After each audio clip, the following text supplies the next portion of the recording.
Hello everyone, welcome to Study IQ. My name is Shikha Puri and in this video we will discuss important judgments of December 2021. चलिए first judgement देखते हैं, that is Mohan and others versus state of Karnataka. Supreme court की judgement है. Quorum की बात की जाए तो honourable justice Sanjay Kishan Kaul and honourable justice M Sundaresh की जजमेंट. देखिए आपकी स्क्रीन पर हमारे ऑनरेबल जस्टिस रहे. अब देखिए एक इंपॉर्टेंट बात ये समझ लीजिए कि जब भी मैं कोई भी पॉइंट रखती हूं उसका मतलब क्या होता है. अगर ये फर्स्ट मैंने नाम लिए हैं Mohan and others versus state of Karnataka, तो ये केस का नाम है. ठीक है, नेम ऑफ द केस. ये क्या है? Name of the case. Second, जब सुप्रीम कोर्ट, तो ये मामला सुप्रीम कोर्ट में जब आया तो उन्होंने क्या ऑब्जर्वेशन दी. नेक्स्ट कोरम की जब मैं बात करती हूं तो मतलब in the presence of, in honourable justice की प्रेजेंस में ये केस आया है. ये मैं बात करती हूं जब कोरम की बात करें. देखिए अब ऑब्जर्वेशन देख लेते हैं इस जजमेंट की क्या है. आई होप आपको ये फैक्टर समझ में आ गए होंगे कि जब मैं स्टार्टिंग में केस का नाम लेती हूँ, कोर्ट का नाम लेती हूँ, कोरम का नाम लेती हूँ, तो इनके मतलब क्या होते हैं. ठीक है, ऑब्जर्वेशन पर आ जाइए. ये केस क्या बात करता है? The supreme court observed that a trial court can not be expected to act in a particular way depending upon the sensitivity of the case. Rather, it should be appreciated if a trial court decides a case on its own merit despite its sensitivity. The bench said, while upholding a trial court judgment acquitting two young men accused of murdering a police officer. अब इस case में क्या बात की गई? देखिए इस case में टर्म है ये ट्रायल कोर्ट. ट्रायल कोर्ट को जान लेते हैं पहले कि ट्रायल कोर्ट होता क्या है. जब भी आप सबसे पहले कोई केस लेकर जाते हो, जिस कोर्ट में लेकर जाते हो, वो हमारा ट्रायल कोर्ट होता है. वहीं पर सारे एविडेंस होते हैं, वहीं पर सारे एग्जामिनेशन होते हैं. Examination in chief, cross examination वहां पर होता है. सारे विटनेसेस इन पर्सन कहां पर आते हैं? ट्रायल कोर्ट में आते. This is our trial. अब यहां पर कहा गया कि अगर ट्रायल कोर्ट ने कोई जजमेंट दी है तो उसको अप्रिशिएट किया जाना चाहिए अगर वो प्रॉपर मेरिट्स के ऊपर हुई है. अब यहां पर केस देख लेते हैं. तो प्रोसिक्यूशन का यहां पर क्या केस था? प्रोसिक्यूशन ने कहा कि दो एक्यूज्ड हैं, दो पर्संस हैं जो सिग्नल पर जाते हैं, पुलिस ऑफिसर को पकड़ते हैं और उनको मारना स्टार्ट कर देते हैं. मारने के बाद उनको घसीट कर किसी दूसरी जगह पर लेकर आते हैं और उनको और अटैक किया जाता है जिससे पुलिस ऑफिसर की डेथ हो जाती है. This was the prosecution. अब जब ये मामला कोर्ट में आया, जब ट्रायल स्टार्ट हुआ, तो ज्यादातर विटनेस क्या हो गए? हॉस्टाइल हो गए. क्या हो गए? हॉस्टाइल हो गए. And now you will ask me what is this term? That is hostile. Hostile का मतलब होता है कि जब भी आप कोई विटनेस अपने लिए लेकर आते हो, जब भी पार्टी विटनेस लाई कि आप मेरे लिए कोई बात बोलोगे, लेकिन वो विटनेस क्या करते हैं? आपके अगेंस्ट जाकर दूसरी पार्टी के साथ मिल जाते हैं. नाउ ये जो विटनेस है वो हॉस्टाइल हो गए, मतलब इन्होंने आपका साथ छोड़ दिया और दूसरी पार्टी का साथ पकड़ लिया. ठीक है, तो हॉस्टाइल हो गए यहां पर ज्यादातर विटनेस इस केस में. और कुछ विटनेसेस ने क्या दी? कॉन्ट्राडिक्टरी स्टेटमेंट दी. अब इन्हीं सभी बातों को मद्देनजर रखते हुए ट्रायल कोर्ट ने जजमेंट दी कि इन जो पर्सन है, जो एक्यूज्ड है, उनको एक्विटल का ऑर्डर दे दिया, मतलब उनको बाइज्जत बरी कर. ठीक है, जब ये जजमेंट हाई कोर्ट में आई, जब ये केस हाई कोर्ट में आया, तो हाई कोर्ट ने ट्रायल कोर्ट की जजमेंट को क्या कर दिया? रिवर्स कर दिया. अब जब ये मुद्दा कहां पर आया? सुप्रीम कोर्ट में. तो सुप्रीम कोर्ट ने क्या कहा कि जब ट्रायल कोर्ट ने क्या ऑर्डर दिया होता है? एक्विटल का ऑर्डर दिया होता है, तो यहां पर प्रिजम्पशन ऑफ इनोसेंस क्या हो जाता है? डबल हो जाता है. What is presumption of innocence? Criminal law में जब भी कोई एक्यूज्ड माना जाता है, जब भी ऐसा माना जाता है कि इस पर्सन ने ऑफेंस किया है, तो कोर्ट क्या बिलीव करती है? कोर्ट क्या प्रिज्यूम करती है कि अभी तक ये पर्सन इनोसेंस है जब तक गिल्टी इनकी प्रूव नहीं की जाती. इनोसेंस अंटिल प्रूवन गिल्टी, मतलब जब तक ये नहीं माना जाता, जब तक ये प्रूव नहीं होता कि इस पर्टिकुलर पर्सन ने कोई ऑफेंस किया है, तब तक इनको ऑफेंडर नहीं कहा जाएगा, तब तक इनको एक्यूज नहीं कहा जाएगा और इनको इनोसेंट ही माना. ये क्रिमिनल लॉ का एक प्रिंसिपल है. तो यहां पर इस केस में क्या कहा गया कि जब ट्रायल कोर्ट ने भी पर्सन को एक्विट कर दिया, मतलब ट्रायल कोर्ट ने भी क्या माना कि ये पर्सन इनोसेंट है, तो यहां पर तो ये प्रिजम्पशन डबल हो जाती है. और अगर ये मुद्दा एपेलेट कोर्ट में आता है, तो अगर दो व्यूज भी बन रहे हैं, तब भी प्रायोरिटी किसको देनी चाहिए? ट्रायल कोर्ट को देनी चाहिए, क्योंकि यहां पर प्रोसिक्यूशन पर बर्डन और भी ज्यादा पड़ जाएगा. ठीक है, ये बातें सारी सुप्रीम कोर्ट में की गई. और अगर सुप्रीम कोर्ट ने कहा कि अगर ट्रायल कोर्ट ने एक्विट किया है एक्यूज्ड को और ऑन द मेरिट जजमेंट दी है ऑन द मेरिट बेसिस, तो उनको माना जाना चाहिए। कि ट्रायल कोर्ट पर आप ये एक्सपेक्ट नहीं कर सकते कि ट्रायल कोर्ट को एक पर्टिकुलर वे में ही काम करना है। अगर ट्रायल कोर्ट सेंसिटिविटी देखते हुए केस की अपने अकॉर्डिंग और मेरिट्स के अकॉर्डिंग कोई जजमेंट सुनाते हैं तो उस जजमेंट को माना जाना पड़ेगा। This was the case, and what was the name of the case? That is Mohan and others versus State of Karnataka. Next judgement पे चलते हैं, that is Rakesh Roy and others versus state of Sikkim. Supreme court की judgement है। Quorum की बात की जाए तो justice U Lalit, honourable justice S Ravindra and honourable justice Bela M Trivedi की जजमेंट है। आपके सामने हमारे ऑनरेबल जस्टिस। चलिए ऑब्जर्वेशन की बात करते हैं तो ये कोर्ट, ये जो केस है वो क्या कहता है, ये जजमेंट क्या कहती है। The supreme court ओपाइंड that recovery under section 27 of evidence act would not be admissible if the disclosure statement was made in connection to a crime undergoing separate trial, especially when such statement was not made to the jurisdictional police officer. ये judgement क्या कहती है, यहां पर सबसे पहले हमने pointer देखना है, दैट इज सेक्शन 27, बिकॉज ये जजमेंट सेक्शन 27 पर बहुत ज्यादा बात की गई है। नाउ 27 हमारा एविडेंस एक्ट का सेक्शन क्या कहता है, ये कहता है कि अगर मान लीजिए, जनरली आप जो बात होती है, जो केसेस में बात होती है, जो लॉ हमारा जनरली क्या कहता है, एविडेंस एक्ट में हमारा क्या कहता है कि अगर कोई भी person, accused person police officer को कन्फेशन कर देते हैं या फिर पुलिस ऑफिसर की कस्टडी में कोई भी कन्फेशन कर देते हैं तो वो इनएडमिसिबल होता है। उस कन्फेशन को माना नहीं जाएगा अगर वो पुलिस ऑफिसर के सामने दिया है, अगर वो पुलिस ऑफिसर, ये एक जनरल बात होती है। ठीक है, अब सेक्शन 27 क्या कहता है, सेक्शन 27 को एक एग्जाम्पल के तौर पर एग्जाम्पल से समझते हैं। देखिए, अब ए पर्सन है, ठीक है, ए पर्सन ने पुलिस ऑफिसर को स्टेटमेंट दी, कन्फेस कर दिया कि मैंने बी पर्सन को झारखंड के किसी गांव में मारा। ठीक है, दिस वाज हिज स्टेटमेंट। अब इस स्टेटमेंट को तो नहीं माना जाएगा जो ए ने कहा कि मैंने बी पर्सन को झारखंड के किसी गांव में मारा है, लेकिन इस स्टेटमेंट की वजह से पुलिस ऑफिसर ने इन्वेस्टिगेशन स्टार्ट कर दी और वो झारखंड के उस गांव में चले गए और वहां पर उनको ये बॉडी, डेड बॉडी रिसीव हो गई, रिकवर हो गई। अब इस डेड बॉडी के अकॉर्डिंग और इस डेड बॉडी से जो भी फैक्ट्स मिलते हैं और अगर इस डेड बॉडी से ये मामला आ गया कि ए का डीएनए इस डेड बॉडी के साथ मिलता है तो अब क्या होगा, ये बात मानी जाएगी, ये बात मानी जाएगी कि ए पर्सन का जो डीएनए है इस बॉडी से मिलता जुलता है। ठीक है, तो कोई भी अगर स्टेटमेंट से रिकवरी हो जाती है तो उस रिकवरी को माना जाता है। ये हमारा सेक्शन 27 बात करता है ऑफ एविडेंस एक्ट। अब देखिए ये केस क्या बात करता है, केस कहता है कि अगर सेक्शन 27 के अंडर कोई रिकवरी हुई है लेकिन इन अ सेपरेट ट्रायल, तो वो उस ट्रायल की बात है। ठीक है, अब उस ट्रायल में जो रिकवरी हुई है आप किसी सेपरेट ट्रायल में लेकर नहीं आ सकते और इवन जो स्टेटमेंट दी है वो किसी और पुलिस ऑफिसर को दी है जिसकी जुरिस्डिक्शन ही डिफरेंस है। इसको भी एक एग्जाम्पल की तरफ समझ लेते हैं, आपको बहुत अच्छे से क्लियर हो जाएगी बात। देखिए, ए पर्सन है, ए पर्सन का ट्रायल चला है चंडीगढ़ के किसी कोर्ट में और क्या ट्रायल चला है कि ए ने बी को मारा है, ए ने बी की हत्या की है। ए पर्सन का मोहाली के कोर्ट में भी केस चला है। ठीक है, मोहाली के कोर्ट में भी केस चला है। अब जब चंडीगढ़ के कोर्ट में ए ने पुलिस ऑफिसर को ये स्टेटमेंट दे दी कि मैंने बी को मारा है और उनकी बॉडी यहां पर छुपाई है, 15 सेक्टर में उनकी बॉडी छुपाई है। अब यहां के पुलिस ऑफिसर ने इन्वेस्टिगेशन की और उनको 15 सेक्टर में ये बॉडी रिकवर हो गई। ये बात थी चंडीगढ़ कोर्ट की। अब ये जो बॉडी रिकवर हुई है चंडीगढ़ कोर्ट में, अब इस रिकवरी को यहां पर एडमिसिबल नहीं माना जाएगा। मोहाली के जो केस चला है मोहाली में उसमें एडमिसिबल नहीं माना जाएगा। व्हाई? बिकॉज ये दूसरे ट्रायल की रिकवरी है, दूसरे केस की रिकवरी है और मोर ओवर जो स्टेटमेंट दी गई है वो चंडीगढ़ के पुलिस ऑफिसर को दी गई है, मोहाली के पुलिस ऑफिसर को नहीं दी गई ना। तो ये तो जुरिस्डिक्शन ही अलग है। एक पुलिस ऑफिसर किसी और स्टेशन को बिलोंग करता है, एक पुलिस ऑफिसर किसी और स्टेशन को बिलोंग करता है, जुरिस्डिक्शन ही दोनों की डिफरेंस। तो यहां पर यही कहा गया कि एक केस में अगर रिकवरी हुई है तो उस केस की रिकवरी को दूसरे केस में नहीं। This was the whole judgement, that is Rakesh Rai and others versus state of Sikkim. I hope आपको ये सारी जो बेसिक चीज़ें हैं वो सारी क्लियर हो गई होंगी।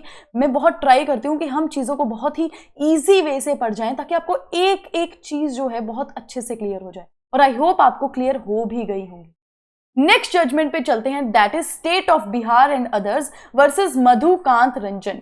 सुप्रीम कोर्ट की जजमेंट है। कोरम की बात की जाए तो honourable justice M.R. Shah and honourable justice B.V. Nagarathna.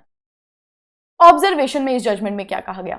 In a matter relating to the appointment of a candidate to the post of constable in Bihar police force, the supreme Court of India has observed that a candidate और applicant has to comply with all the conditions and eligibility criteria as per the advertisement before the cut-off date unless extended by the recruiting authority। अब इस case की बात करते हैं। इस case के facts में क्या हुआ था? देयर वॉज अ पर्सन जिन्होंने अप्लाई किया था constable in Bihar police force की पोस्ट के। अब उस पोस्ट की जब एडवर्टीजमेंट आई, आप लोग भी एग्जामिनेशंस दे रहे होंगे और देना भी है, ठीक है, तो उन एग्जामिनेशन में आपको पता है कि एडवर्टीजमेंट आती है और एडवर्टीजमेंट में सारे के सारे क्लॉजेस मेंशन किए होते हैं, कंडीशंस मेंशन की होती हैं कि आपको वो फुलफिल करनी है। अब यहां पर भी क्या हुआ? There was a clause, there was a condition जिसमें कहा गया था कि अगर पर्सन के पास, जो भी कैंडिडेट है उनके पास NCC B सर्टिफिकेट है तो उनको 5 मार्क्स एक्स्ट्रा दिए जाएंगे। ये फैक्ट की बात हो रही है। अब इस केस में क्या हुआ? कैंडिडेट ने अप्लाई कर दिया और ये भी डिक्लेरेशन दे दी कि I have NCC B certificate, लेकिन वो इस सर्टिफिकेट को लेकर ही नहीं आए, उसकी फोटोकॉपी लेकर ही नहीं आए। कट ऑफ डेट भी निकल गया, even after 3 years of cut off date. तो यहां पर सुप्रीम कोर्ट ने यही कहा कि जब भी कोई डॉक्यूमेंट नेसेसिटी है, जिस डॉक्यूमेंट को आपने डिक्लेरेशन दी है कि आपके पास है और आप चाह रहे हो कि वो 5 मार्क्स आपके जो एग्जामिनेशन में है वो जुड़ जाए, लेकिन आपको उसकी फोटोकॉपी तो लानी पड़ेगी और कट ऑफ डेट से पहले लानी पड़ेगी। This was the judgement state of Bihar and others versus Madhukant Ranjan कि कोई भी सर्टिफिकेट, अगर आप कोई भी एप्लीकेशन फॉर्म के साथ में कोई भी सर्टिफिकेट अटैच कर रहे हो तो कट ऑफ डेट से पहले पहले वो आपके पास होने चाहिए, आप उनको सबमिट कर। ठीक है, तो आप देखिए बहुत ज्यादा एग्जामिनेशंस आप लोग भी भरते होंगे, इन बातों का आप ख्याल रखिए कि अगर आप कोई भी डिक्लेरेशन देते हो आपके पास वो चीजें होनी चाहिए। ठीक है, कट ऑफ से पहले, कट ऑफ डेट से पहले पहले तो होनी ही चाहिए। ठीक है, नेक्स्ट चलिए, that is Brigade Enterprises Limited versus Anil Kumar Virmani and others. Supreme court की जजमेंट। कोरम की बात की जाए तो honourable justice Hemant Gupta and honourable justice V Rama Subramaniam की जजमेंट आपके स्क्रीन पर दोनों ऑनरेबल जस्टिस रहे। चलिए देखिए, ऑब्जर्वेशन, ये केस बात क्या करता है? The supreme court has held that where there are more consumers than one having similar grievances, it is not necessary that they must file consumer complaint in representative capacity under section 35(1)(c) of the Consumer Protection Act 2019. Instead, these few consumers can join together and file a joint complaint. ये मुद्दा है consumer protection act का। अब इस मुद्दे में क्या बात की गई कि जरूरी नहीं है कि जब कुछ लोग जिनका एक पर्सन से ग्रीवियंस है, मान लीजिए there are 3 person A, B, C, तो ऐसा जरूरी नहीं है कि सिर्फ A यहां पर केस फाइल करेंगे इन अ रिप्रेजेंटेटिव कैरेक्टर, जो बात की गई है 35(1)(c) में ऑफ कंज्यूमर प्रोटेक्शन एक्ट। हमारा कंज्यूमर प्रोटेक्शन एक्ट के 35 सेक्शन बात क्या करता है? बात करता है कि manner in which complaint should be filed in consumer form. अगर कंज्यूमर फॉर्म में आप कंप्लेंट फाइल कर रहे हो तो किस मैनर में ये कंप्लेंट जो है वो फाइल करनी पड़ेगी, ये सारी बातें सेक्शन 35 में दी गई हैं। और सेक्शन 35(1)(c) क्या कहता है कि अगर न्यूमरस कंप्लेंट्स हैं, बहुत ज्यादा कंप्लेंट्स हैं किसी एक पर्टिकुलर पर्सन के लिए, उन सभी का जो ऑब्जेक्टिव है वो सिर्फ एक है, तो यहां पर एक पर्सन आकर कंप्लेंट फाइल कर सकता है और उन सबको रिप्रेजेंट कर सकता है on the behalf of others also. This is what 35(1)(c) section is about. इस केस में लेकिन क्या कहा गया? इस केस में कहा गया कि अगर, देखिए जरूरी नहीं है कि न्यूमरस कंप्लेंट्स ही कई बार होती हैं, मतलब न्यूमरस कंप्लेंट्स तो ये कि जैसे 50-60 लोग हैं और उनको एक पर्टिकुलर बिल्डर से शिकायत है कि ये हमें घर बनाकर नहीं दे रहा। अब उनमें से एक पर्सन आए और उन्होंने कंप्लेंट फाइल कर दी on the behalf of all these 40 person. ये तो हो गई न्यूमरस कंप्लेंट्स की बात। लेकिन कई बार ऐसा होता है कि देखिए ये 3 लोग हैं, इन 3 लोगों को ही मुद्दा है, इन 3 लोगों का ही कंप्लेंट है किसी पर्टिकुलर पर्सन से। तो केस में क्या कहा गया? सुप्रीम कोर्ट ने ये कहा कि ये तीनों भी क्या कर सकते हैं? कंप्लेंट फाइल कर सकते हैं ज्वाइंटली। मतलब जब कंप्लेंट ये फाइल करेंगे तो कंप्लेनेंट ए भी बन सकता है, बी भी बन सकता है और सी भी बन सकता है। कहीं भी कंज्यूमर प्रोटेक्शन एक्ट में ये बात नहीं की गई है कि ज्वाइंटली कोई नहीं आएगा। ज्वाइंटली कंप्लेंट नहीं आ सकती, ये प्रोहिबिट नहीं किया गया है इन कंज्यूमर प्रोटेक्शन एक्ट। ये हमारी जजमेंट बात करती है Brigade Enterprises Limited versus Anil Kumar Virmani and others. I hope judgement आपको पूरी क्लियर हो गई होगी। नेक्स्ट जजमेंट पे चलते हैं, that is Madhya Pradesh public service commission versus Manish Bakwale. Supreme court की जजमेंट, कोरम की बात की जाए तो honourable justice D Y. Chandrachud and honourable justice A S. Bopanna की जजमेंट है। Observation: during a selection process, a candidate cannot attempt to deviate from a declarations made regarding the correctness of the detail furnished by him so as to affect the position of others, held the Supreme Court in a recent decision। ये case बहुत ही interesting है। ये case भी examination से related है। Picture में आपको दिख गया होगा कि बच्चे क्या कर रहे हैं, एग्जामिनेशन को ही दे रहे हैं, तो केस भी किस बात से रिलेटेड होगा, एग्जामिनेशन से रिलेटेड होगा। बहुत ही अच्छी जजमेंट है, इस जजमेंट को ध्यान से सुनना, इसके फैक्ट बहुत ध्यान से सुनना। देखिए यहां पर मनीष हैं जो कैंडिडेट है, उन्होंने क्या किया, एडवर्टीजमेंट आई मध्य प्रदेश पब्लिक सर्विस कमीशन और उसमें वेरियस पोस्ट मेंशन थी। आपको पता होगा जब एडवर्टीजमेंट आती है, जैसे आईएएस की जब पोस्ट की जो एडवर्टीजमेंट आती है, इन सब की एडवर्टीजमेंट आती है तो एक एडवर्टीजमेंट होती है और उनमें सभी पोस्ट मेंशन की हुई, राइट। तो ऐसा ही मध्य प्रदेश पब्लिक सर्विस कमीशन ने एडवर्टीजमेंट दी। अब यहां पर मनीष ने क्या किया, मनीष ने एक पोस्ट के लिए अप्लाई किया फॉर आईएएस पोस्ट, मतलब डीसी के लिए, और ये उनकी थी फर्स्ट प्रेफरेंस, और सेकंड प्रेफरेंस उनकी क्या थी, डीएसपी, ठीक है, police superintendent, deputy superintendent of police के लिए। अब क्या हुआ, मनीष ने एग्जामिनेशन दिया, Manish got 892 marks out of 1575। अब जो ये मार्क आए, उन्होंने एससी कैटेगरी से अपना जो एग्जामिनेशन दिया था। अब जो इनके ये मार्क्स आए वो आईएएस की पोस्ट के लिए तो अप्लाई नहीं हुए, लेकिन डीएसपी की पोस्ट के लिए ये मार्क्स बिल्कुल सफिशिएंट थे। तो अब उनको किसमें, मेन लिस्ट में डाल दिया गया इन मार्क्स के accordingly for the post of DSP. अब मेन लिस्ट में डालने के बाद क्या हुआ, उनका मेडिकल हुआ। मेडिकल में क्या बात आई, अब देखिए डीएसपी पोस्ट का अगर आपको पता होगा तो फिजिकल रिक्वायरमेंट्स कुछ होती हैं। अब यहां पर भी कुछ फिजिकल रिक्वायरमेंट थी कि जो हाइट है वो 168 सेंटीमीटर चाहिए, बट जब मेडिकल मनीष का हुआ तो उनकी हाइट कितनी निकली, 162 सेंटीमीटर, हाइट कम हो गई। तो यहां पर वो क्या हो जाते हैं, इनएलिजिबल हो जाते हैं हमारी डीएसपी की पोस्ट के लिए। अब ये मुद्दा कहां आ गया, सुप्रीम कोर्ट में आ गया। अब सुप्रीम कोर्ट ने क्या बात की, अब देखिए सुप्रीम कोर्ट में कंटेंशन क्या थी, एडवोकेट जो हमारे मनीष की साइड से थे, उन्होंने क्या कहा कि इतना नैरो पर्सपेक्टिव नहीं होना चाहिए इस, ठीक है, और एक फिजिकल क्राइटेरिया की वजह से एक पर्सन जो वेल डिजर्विंग है, जिन्होंने मेन लिस्ट में जिनका नाम आ गया है, उनको अपॉइंटमेंट दे देनी चाहिए, ये कंटेंशन थी। लेकिन सुप्रीम कोर्ट ने क्या कहा, सुप्रीम कोर्ट ने कहा कि जब आपने सेकंड प्रेफरेंस भरी थी डीएसपी, तो आपने वो क्राइटेरिया भी देखे होंगे जो हाइट के बारे में बात कर रहे थे। अब ये तो आप पर ब्लेम करना चाहिए कि आपने वो क्राइटेरिया देखते हुए भी अपने आप को टिक मार्क कर दिया, अपने वो डिक्लेरेशन दे दी कि I am eligible for this thing, ठीक है। और जब आपका मेडिकल होता है तो आपकी हाइट जब कम निकल जाती है तो हम अब ये नहीं कर सकते कि आपको वो पोस्ट दे सकते हैं। वाई, बिकॉज आप ट्रुथफुल नहीं थे अपनी डिक्लेरेशन में, और अगर आपको वो पोस्ट अपॉइंट कर दी गई तो जिस भी पर्सन ने ट्रुथफुल डिक्लेरेशन दी है उनके अगेंस्ट ये बात चली जाएगी। तो इसलिए सुप्रीम कोर्ट ने ये कहा कि कोई भी अगर डिक्लेरेशन दी है तो आप उससे डेविएट नहीं हो सकते, और अगर बाद में वो डिक्लेरेशन ट्रुथफुल नहीं मानी जाती, आपको वो पोस्ट के लिए अपॉइंट नहीं किया जाएगा। This was the judgment, Madhya Pradesh public service commission versus Manish बकवाले।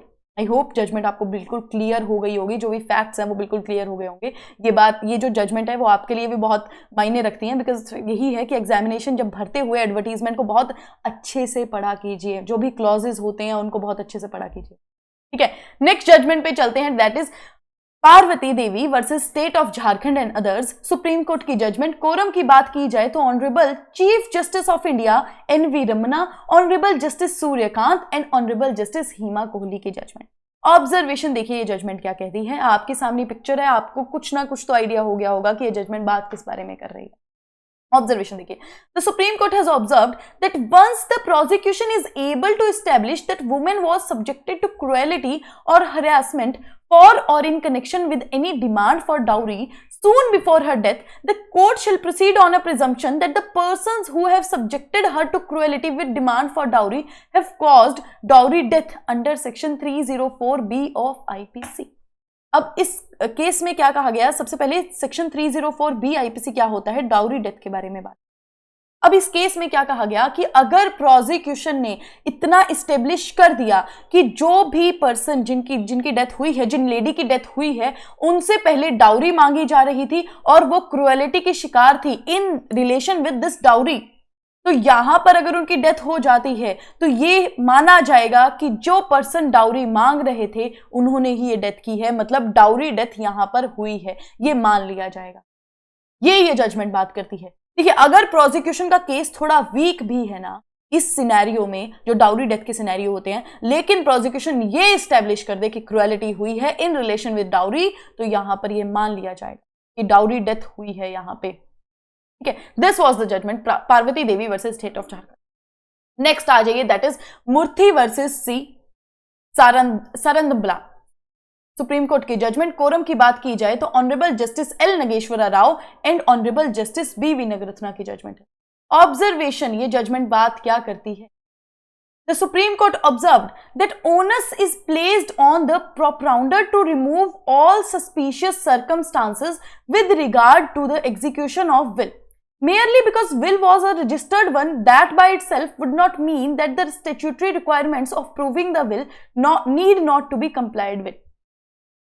ये जजमेंट क्या बात करती है कि अगर किसी ने भी केस में किसी ने विल क्या की, सबमिट की, कह रहे हैं कि ये जो विल है उसमें हमारा हिस्सा देखिए बनता है, लेकिन सस्पिशियस सर्कमस्टांसेस क्रिएट हो गए।